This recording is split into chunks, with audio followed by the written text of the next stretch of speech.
रसनाद्या तव गुणई, केवल आपकी बात बोले, नहीं तो ये नष्ट हो जाए। मुझे ऐसी जीव्या नहीं चाहिए जो आपसे बिलक बात करे। दृढ़ियो, मुझे दृढ़ कर दो इस वाणी को, मेरी रसेंद्री को आपका उच्छिष्ट पाए, मेरी वाकेंद्री को आपका गुणगान करे। बस मुझे नहीं चाहिए और कुछ। राधा राधा राधा, क्या दुर्लभ रह जाएगा, क्या चाहिए। पलक झपकने को निमेष कहते हैं। इतने में राधा के प्रीतम ने अनंत ब्रह्मांडों का सृजन कर दिया। ऐसी किशोरी जो हमारी है और ऐसी किशोरी जो के अधीन लाल जो, अब मुझे क्या चाहिए समझ में नहीं आता। कोई पदाधिकारी हाथ मिला दे तो छाती फुला के गर्भ में घूमोगे, वो पता नहीं दोबारा तुमसे मिले कि न मिले, तुम्हारी बात समझ पाए कि न समझ पाए। अनंत ब्रह्मांडों के स्वामी को अधीन रखने वाली प्रिया जो कह रहे तू मेरा है, तभी हमारे हृदय में निकलता है हमारे माई श्यामा जी को रात। ध्यान रखना, अगर प्रियाजू ने स्वीकार न किया होता तो वाणी से नहीं तुम बोल सकते कि मेरी प्रियाजू। ये तभी बोल सकते हो जब प्रियाजू ने स्वीकार किया है। तभी यहां बैठे हो वृंदावन में प्रियाजू के घर में, तभी आप प्रियाजू के निज जनों से प्रियाजू की बात सुन रहे हो। स्वीकार करो पहले कि प्रियाजू ने तुम्हें स्वीकार किया है। हे स्वामिनी जू, मुझे ऐसी दृढ़ता दे दो, निर्माणा भवतु रसनाद्या तव गुणई, मेरी जबान अनन्य हो जाए, केवल राधा यश गान करे, राधा बोले। सदा स्थातुम कांखे विपिन वर कुंजे तव नवयो, प्रियाजू मेरे शरीर को ऐसा कर दो कि वृंदावन छोड़ के न जाए। ऐसा रोग दे दो, ऐसी परिस्थिति दे दो, ऐसी घटना कर दो कि वृंदावन से कभी बाहर जाने लायक ही न रहे। बड़ी कृपा। घबरा जाएगा हृदय, रोग दे दो। नहीं नहीं, हमें कहीं भी रखो, रोग मत देना। भव रोग तो लगा ही आए, उसको तो तुम जान ही नहीं पा रहे, जो तुम्हें बार बार जन्म मरण, कैसा कैसा कष्ट है। जीव मानव योनि में आया, गर्भ में आया, 9 महीना रहा, मर गया, फिर दूसरे गर्भ में गया। क्या दुर्गति है जीव की, समझ पा रहे। मानव योनि में हुआ, ऐसी जगह जन्मा, उठा के फेंक दिया, उठा के फेंक दिया, जैसे कोई डस्टबिन में कूड़ा फेंकता है। क्या दुर्गति है जीव की, समझ नहीं पा रहे।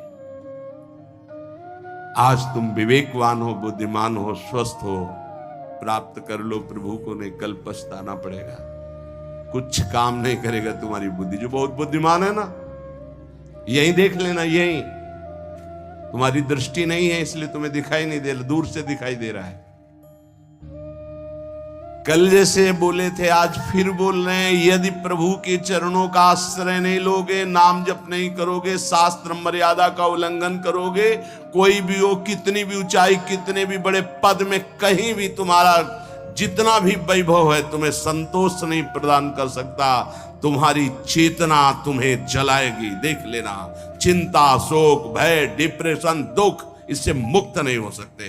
कागज में लिख लो, चाहे दिमाग में लिख लो। आज पुण्य काम कर रहे हैं तो खूब जय जय, और कल हमें बताना जब पुण्य का नंबर बदलेगा, तब तुम्हें उत्तर मिलेगा कि जीवन का तुमने क्या वस्तु खोया।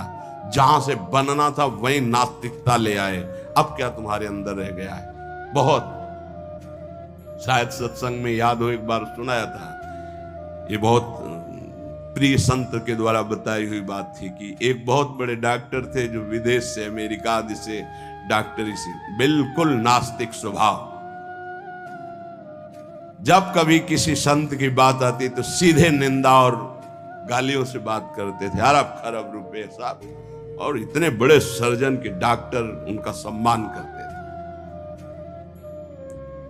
एक बार किसी संत ने उनको समझाया कि डॉक्टर साहब आप बहुत बड़े हैं, लेकिन इतने बड़े नहीं कि माया के थप्पड़ को झेल जाए, इसलिए भगवान से तो नास्तिक। कौन भगवान, कैसा भगवान, कहां भगवान।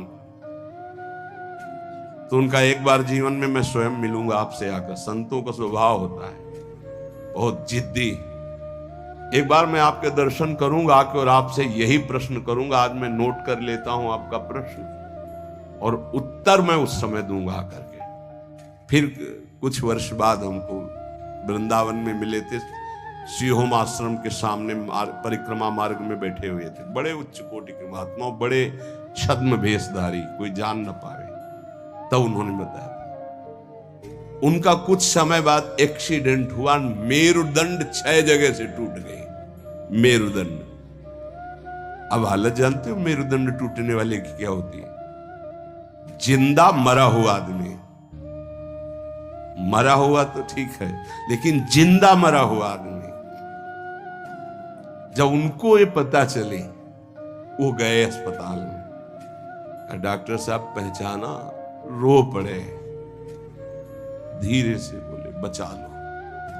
उनका अब तो गुंजाइश नहीं, अब तो अकर्म लागू हो गया, अपना दंड देने में अब नहीं हो सकता। अब एक बात कहूं, अंतिम बना लो अगर तो नाम जपना। बोले बोल दो, कुछ भी नाम बोल दो, कुछ भी बता दो। अब मैं मान गया कि कोई ईश्वर है जिसके आगे किसी की नहीं, अब मैं किसी काम का नहीं रह गया, मेरी सब पढ़ाई लिखाई डॉक्टरी व्यर्थ हो गई, मेरा जीवन अब मृत्यु शैया पे पड़ा है। बोले अब बोलो राम, अब बोलो। हमें लगता है डॉक्टर की ऊपर बहुत कृपा पहले से ही हो गई थी।